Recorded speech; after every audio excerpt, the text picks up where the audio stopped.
पाकिस्तान विरुद्ध खेळण्यासंदर्भात सरकारने आपली भूमिका स्पष्ट केली आहे। सरकारने स्पष्ट निवेदन जारी केलेलं आहे की भारतीय संघ कोणत्याही खेळासाठी आता पाकिस्तानला जाणार नाही। तसंच भारत आणि पाकिस्तान यांच्यामध्ये द्विपक्षीय मालिकाही होणार नाही। हा निर्णय फक्त क्रिकेटपुरता मर्यादित नसून सर्व खेळाडूंसाठी लागू असेल।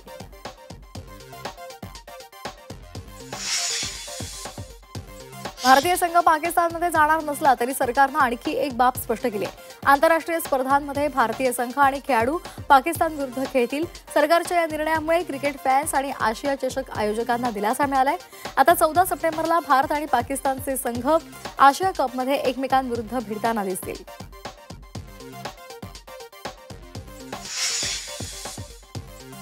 भारतीय क्रिकेट संघातील खेळाडूंना फिटनेस सिद्ध करण्यासाठी योयो टेस्टचा टप्पा पार करावा लागतोय।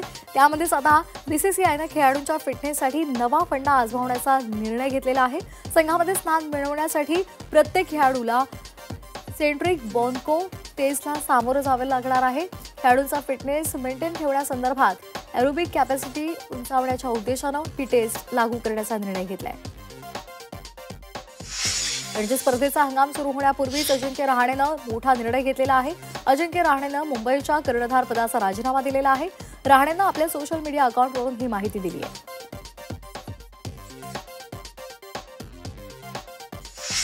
ऑस्ट्रेलिया आणि दक्षिण आफ्रिका यांच्यामध्ये आज दुसरा एकदिवसीय सामना रंगणार आहे। एकदिवसीय सामन्यामध्ये आफ्रिकेनं ऑस्ट्रेलियाला पराभूत केलेलं आहे। सध्या मालिकेमध्ये दक्षिण आफ्रिका 1-0 अशी आघाडीवर आहे। त्यामुळे आजचा सामना जिंकून सिरीजमध्ये विजयी आघाडी घेण्याचा दक्षिण आफ्रिकेचा इरादा असेल, तर दुसरीकडे मालिकेतलं आव्हान कायम ठेवण्यासाठी ऑस्ट्रेलियाचा संघ मैदानात उतरेल। भारतीय संघाचा स्टार फलंदाज विराट कोहली आक्रमक खेळीसाठी नव्हे तर फिटनेससाठी प्रसिद्ध आहे। इतकंच नाही तर त्याच्या ड्रेसिंग सेन्स आणि त्याचबरोबर फॅशन संदर्भात सुद्धा अनेक जण फिदा आहेत। आणि त्याच यादीमध्ये आता वेस्ट इंडिज क्रिकेट संघाचे महान फलंदाज सर विव रिचर्ड्स यांचं सुद्धा नाव आहे। कोहलीच्या ड्रेसिंग सेन्सचे चाहते असल्याचं रिचर्ड्स यांनी सांगितलेलं आहे। आशिया कप 2025 साठी पाकिस्ताननं संघ जाहीर केलाय। मात्र या संघातून मोहम्मद रिजवान आणि बाबर आझमला वगळण्यात आलेला आहे। आता मोहम्मद रिजवान वेस्ट इंडिजमध्ये सुरू असलेल्या कॅरेबियन प्रीमियर लीग 2025 मध्ये खेळणार आहे। त्याला उर्वरित सामन्यांसाठी सेंट किट्स आणि नेव्हिस पॅट्रियट्स या संघामध्ये समाविष्ट करण्यात आलंय। भारताच्या रुद्राक्ष पाटील, अर्जुन बबुता आणि त्याचबरोबर किरण जाधव यांनी सुवर्ण पदक मिळवण्याची किमया साधलेली आहे। आशियाई अजिंक्य पद नेमबाजी स्पर्धेमध्ये पुरुषांच्या 10 मीटर एअर रायफल सांघिक गटामध्ये त्यांनी सोनेरी कामगिरी केलेली आहे। कनिष्ठ गटात मानसी रघुवंशी आणि अभिनव शॉ यांनीही चमकदार कामगिरी केली आहे।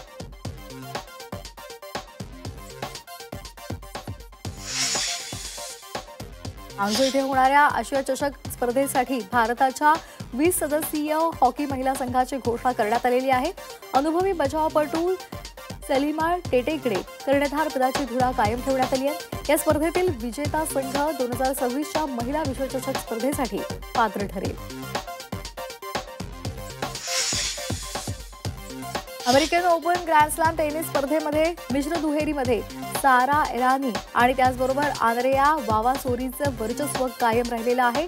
इराणी आणि वावासोरी या इटलीच्या जोडीनं सलग 4 सामने जिंकताना या स्पर्धेतलं जेतेपद राखलेलं आहे। या स्पर्धेमध्ये 2018-19 नंतर प्रथमच एखाद्या जोडीनं जेतेपद राखलेलं आहे।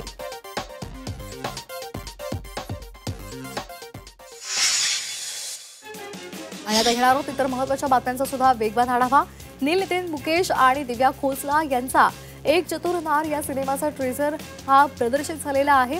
या टीझर मधून दोघे सुद्धा एक वेगळ्या अंदाजामध्ये दिसून येत आहेत। हा एक कॉमेडी ड्रामा सिनेमा असेल। बहुप्रतीक्षित टीझर प्रेक्षकांच्या भेटीला आलेला आहे। थामा या चित्रपटाचा हा टीझर आहे। सिनेमामध्ये आयुष्मान खुराना आणि रश्मिका मंदाना यांची जोडी प्रेक्षकांना पाहता येणार आहे। तसंच नवाजुद्दीन सिद्दीकी आणि परेश रावल यांच्यासारखे दिग्गज कलाकार सुद्धा या सिनेमामध्ये महत्त्वाची भूमिका बजावत आहेत। पहिल्यांदाच हॉरर आणि कॉमेडीसह प्रेमकथेचा थरार प्रेक्षकांना अनुभवता येणार आहे। साथ निभाना साथिया या मालिकेमध्ये गोपी बहूची भूमिका साकारणारी अभिनेत्री जिया मानेक नुकतीच लग्नबंधनामध्ये अडकलेली आहे. तिने सोशल मीडियावर फोटो शेअर केलेला आहे आणि ही आनंदाची बातमी आपल्या चाहत्यांना दिली आहे. अभिनेता वरुण जैन सोबत तिने लग्नगाठ बांधली आहे. अभिनेता सोहेल खाननं घटस्फोटानंतर पहिल्यांदाच एक्स पत्नी सीमा सजदेहबाबत भाष्य केलेलं आहे. एका कार्यक्रमाच्या मुलाखतीमध्ये त्यानं यावर भाष्य केलेलं आहे. मी सीमासोबत 24 वर्ष संसार केला. ती एक सुंदर मुलगी आहे. मात्र काही गोष्टी वर्कआउट झाल्या नाहीत. मात्र यामुळे आमच्या नात्यामध्ये काहीच बदल झालेला नाही असंही सोहेलनं म्हटलंय. Ajay the untold story of Yogi या सिनेमाला प्रमाणपत्र द्यायला सेन्सॉर बोर्डानं नकार दिल्यानंतर आता उच्च न्यायालयामध्ये हा सिनेमा त्या संदर्भातला वाद गेलेला आहे. उच्च न्यायालय हा सिनेमा पाहणार आहे. उत्तर प्रदेशचे मुख्यमंत्री योगी आदित्यनाथ यांच्या जीवनावर आधारित हा सिनेमा आहे. सिनेमा पाहिल्यानंतर निर्मात्यांच्या याचिकेवर निर्णय घेऊ असं न्यायमूर्तींनी सांगितलंय. खालिद का शिवाजी या चित्रपटाचा वाद आता उच्च न्यायालयामध्ये पोहोचलाय. चित्रपटाचे दिग्दर्शक राज मोरे यांनी न्यायालयामध्ये दाखल केलेली याचिका काल न्यायमूर्ती रेवती मोहिते डेरे आणि न्यायमूर्ती नीला गोखले यांच्या खंडपीठासमोर सुनावणीसाठी आलेली होती. यावेळी त्यांना सुधारित याचिका करण्यासाठी वेळ दिलाय.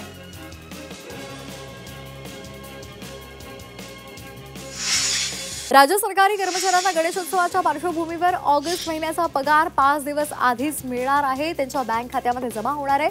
गणेशोत्सवासाठीच्या काळामध्ये आर्थिक अडचणींचा सामना करावा लागू नये यासाठी सरकारी कर्मचाऱ्यांना त्यांचं ऑगस्ट महिन्याचं वेतन 26 ऑगस्टला देण्यात येणार आहे. गणेशोत्सवानिमित्तानं मुंबईकर आणि ठाणेकरांनी एसटी महामंडळाच्या जादा गाड्यांना पसंती दिलेली आहे. त्यामुळे गुरुवारपर्यंत एसटीच्या 5000 जादा गाड्यांचं बुकिंग पूर्णपणे भरलेलं आहे. रेल्वेला प्रचंड गर्दी होऊ लागल्यामुळे एसटी बसेसला गणेश भक्तांचा चांगला प्रतिसाद मिळाल्याचं दिसतंय. राज्य सरकारकडून कोकणामध्ये जाणाऱ्यांसाठी टोल माफीचा निर्णय घेण्यात आलाय. 23 ऑगस्ट ते 8 सप्टेंबर या कालावधीमध्ये टोल माफी लागू असेल. यासाठी गणेशोत्सव 2025 कोकण दर्शन या नावाचं विशेष टोल माफी पास दिला जाणार आहे. हे पास संबंधित प्रादेशिक परिवहन अधिकारी, पोलीस आणि वाहतूक विभागाकडे उपलब्ध असतील. अटल सेतूवर आजपासून आता तुमच्या इलेक्ट्रिक वाहनाला टोल लागणार नाही. खासगी तसंच सरकारी इलेक्ट्रिक चारचाकी वाहनांना अटल सेतूवर टोल माफीचा निर्णय घेण्यात आलेला आहे. मात्र मालवाहू इलेक्ट्रिक वाहनांना टोल भरावा लागणार आहे. एप्रिल महिन्यामध्ये केलेली घोषणा अटल सेतूवर आता अंमलात येणार आहे. कोकणामध्ये जाणाऱ्या गणेश भक्तांच्या सेवेसाठी रेल्वे प्रशासन सज्ज झालेलं आहे. आजपासून मुंबई, ठाणे, पुण्यातून कोकणामध्ये गणपती स्पेशल ट्रेन धावणार आहे. मध्य रेल्वेनं 14 विशेष गाड्यांचं 30 ऑगस्टपर्यंतचं वेळापत्रक जाहीर करून कोकणामध्ये जाणाऱ्या प्रवाशांना दिलासा दिला आहे. उधन रत्नागिरी आणि विश्वामित्र रत्नागिरी या मार्गावर आठवड्याला या गाड्या धावतील. मुंबई लातूर ही 2 शहरं वंदे भारत एक्सप्रेसनं जोडली जाणार आहे. मुंबई आणि लातूर ही 2 शहरं एकमेकांना जोडण्यासाठी लातूरमधील लोकप्रतिनिधी आणि प्रवाशांकडून मागणी केली जात होती. प्रवाशांच्या सोयीसाठी मुंबई लातूर वंदे भारत एक्सप्रेसनं जोडायला मंजुरी मिळाली आहे. ठाण्यामध्ये लवकर पॉट टॅक्सी धावणार आहे. 6 किलोमीटरच्या प्रवासासाठी प्रति व्यक्ती फक्त 30 रुपये मोजावे लागतील. रिक्षापेक्षा सुद्धा हे भाडं कमी असल्याचा दावा करण्यात आला आहे.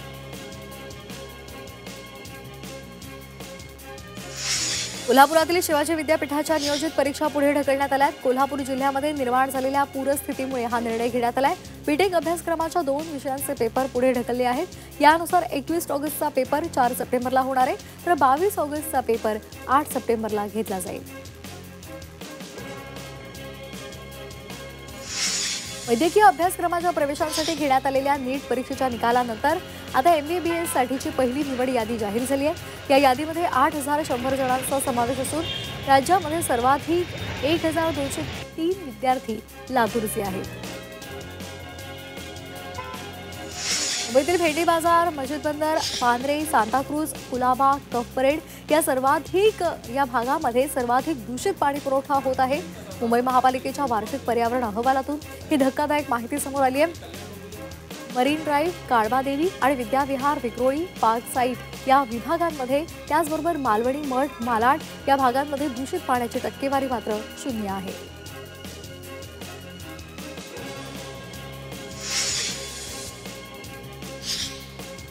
पालघरच्या तारापूर MIDC मध्ये वायू गळती झाल्याची घटना घडली आहे। दुर्घटनेमध्ये 4 कामगारांचा मृत्यू झालेला आहे।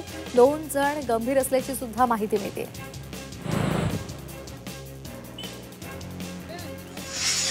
यवतमाळच्या राळेगाव तालुक्यातील वनोजा इथं स्मशानभूमीला रस्ता नसल्यामुळे ग्रामस्थांचे हाल होत आहेत। पावसामुळे रस्त्यावर चिखलाचं साम्राज्य पसरलेलं आहे, त्यामुळे चिखल तुडवत ग्रामस्थांना स्मशानभूमीकडे जावं लागतंय।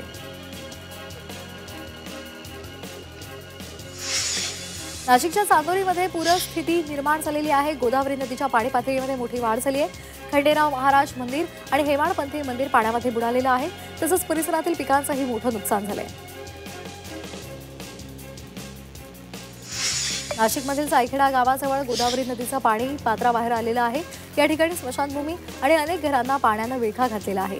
गंगापूर धरणातून 7000 क्युसेक वेगानं पाण्याचा विसर्ग सुरू आहे, त्यामुळे नागरिकांना सतर्कतेचं आवाहन करण्यात आलंय।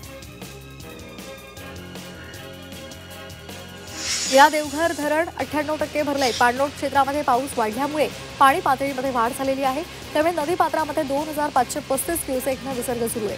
त्यामुळे नागरिकांनी योग्य ती खबरदारी घ्यावी असं आवाहन प्रशासनानं केलेलं आहे। पुण्यामध्ये पावसाचा जोर कमी झालेला आहे, त्यामुळे खडकवासला धरणातून पाण्याचा विसर्ग आता कमी करण्यात आलाय। मुठा नदीमध्ये 12000 क्युसेक वेगानं पाण्याचा विसर्ग सुरू आहे, त्यामुळे मुठा नदीच्या पाणी पातळीमध्ये घट झाली आहे।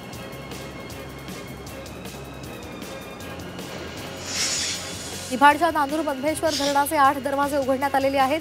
या धरणातून 45,765 क्युसेक पाण्याचा विसर्ग सुरू आहे, त्यामुळे गोदावरी नदीकाठच्या गावांना सतर्कतेचा इशारा देण्यात आलाय। जालना कृषी उत्पन्न बाजार समितीमध्ये दररोज 300 ते 350 टन मोसंबीची आवक होते, त्यामुळे मोसंबीला 13 ते 20,000 टन असा बाजारभाव मिळत आहे। मात्र आंध्र प्रदेशमध्ये सुद्धा मोसंबीचं मोठ्या प्रमाणात उत्पादन झाल्यामुळे मोसंबीच्या दरात घसरण झाली आहे।